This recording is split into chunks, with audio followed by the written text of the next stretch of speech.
Bien, je suis de retour. Donc là, nous allons commencer par étudier en plus de détails ces micro-organismes et leur diversité sur le globe terrestre. Alors, nous allons d'abord, je vous demande d'observer le document 1, page 109, et où on va voir les tailles de ces êtres vivants et nous allons nous poser la question sont-ils dangereux ou pas, et puis par la suite résumer nos acquis. Mais en même temps, à chaque fois, nous allons voir pour chaque type de micro-organisme les milieux où ils vivent, les types de microbes et s'ils sont tous dangereux ou pas. Alors, nous allons commencer. Alors, nous allons prendre le fameux document.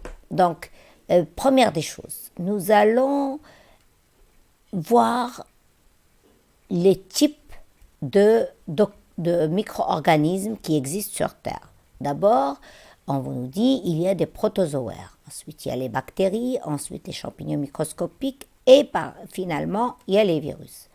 Nous allons un petit peu détailler chaque chose, en parler un petit peu.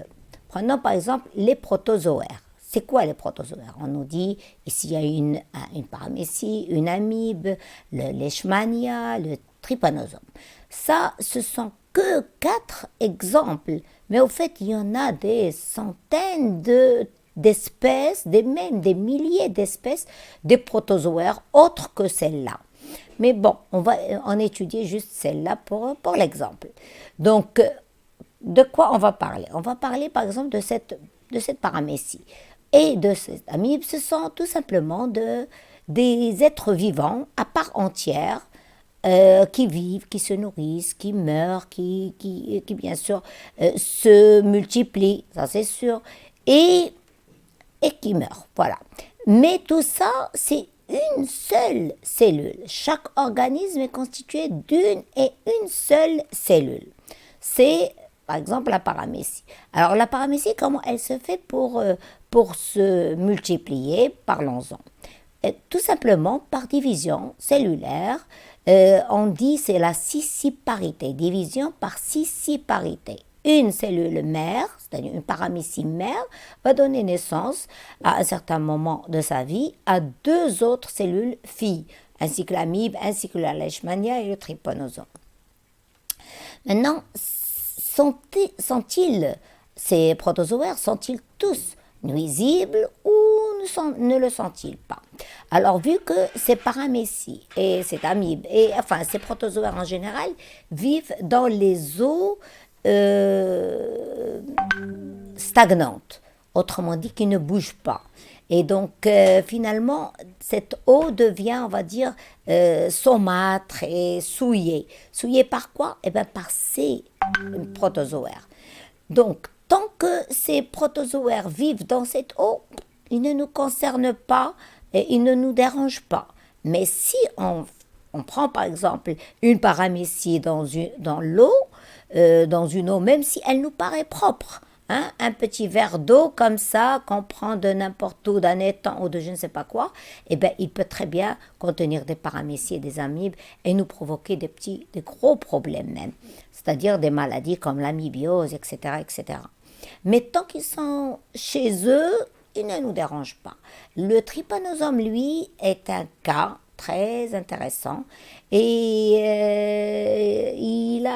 alors je vous demanderai pour la séance prochaine si vous voulez ou pour demain pourquoi pas de me préparer une petite recherche sur le trypanosome. D'ailleurs je vais vous l'écrire plus tard en bas du cours, d'accord? Donc le trypanosome, comment il se multiplie et surtout comment il est véhiculé vers l'homme, c'est-à-dire comment il arrive à l'homme et quel est l'impact sanitaire sur l'homme. Donc finissons-en avec les protozoaires.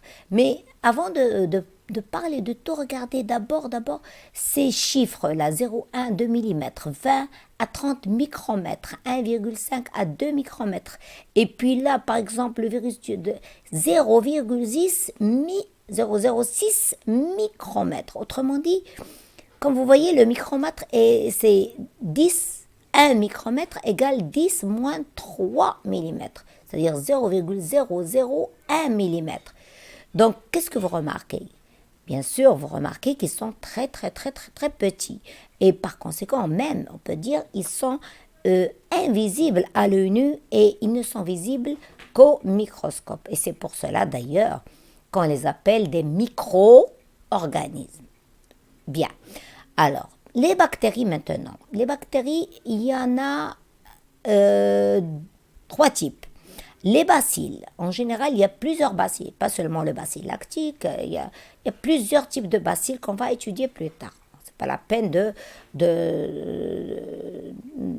dire répéter la chose. Donc, les bacilles, le bacille lactique, et il y a les coques qu'on appelle qui ont une forme sphérique, comme diplocoque, streptocoque, staphylocoque, etc. Alors, là, il y a les spirochètes. De toute façon, ne parlons pas des formes, ce n'est pas le plus important. On va parler du mode. D'abord, comme vous voyez ici, le mode de division ou de multiplication. On dit de prolifération aussi. Comme vous voyez, les bacilles, un seul bacille peut, à un certain moment, se diviser et donner 2 petits bacilles qui vont encore grandir et se rediviser pour donner 2 bacilles. Les diplocoques aussi et tout le reste. Donc, ils ont une division par scissiparité aussi comme les protozoaires. Seulement, alors, regardez ici, on va parler du bacille lactique. Le bacille lactique, est-ce qu'il est néfaste, est-ce qu'il est pathogène pour l'organisme? C'est-à-dire, est-ce qu'il cause une maladie quelconque? Au fait, non. Parce que tout simplement, le bacille lactique se trouve dans le lait et le lait, on le boit sans problème.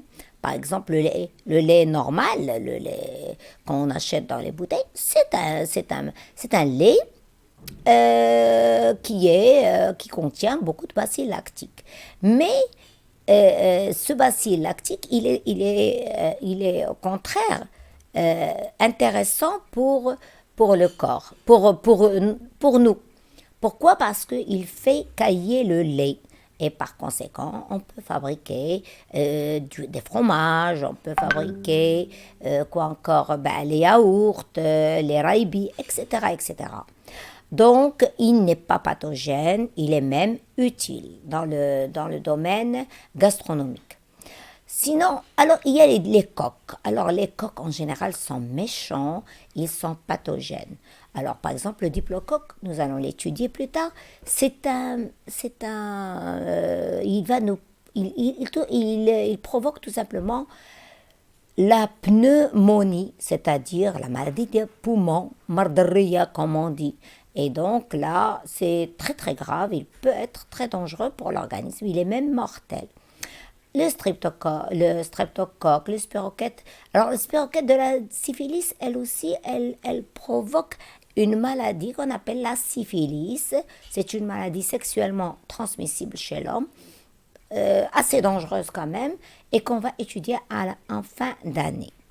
Donc, finalement, on a vu que les bactéries, il y en a celles qui sont utiles, comme le bacille lactique, comme beaucoup d'autres bactéries, et puis la plupart sont vraiment pathogènes, elles sont dangereuses même. Alors, je vais m'arrêter tout de suite et à la séquence numéro 3, on se retrouvera. Ok? À plus.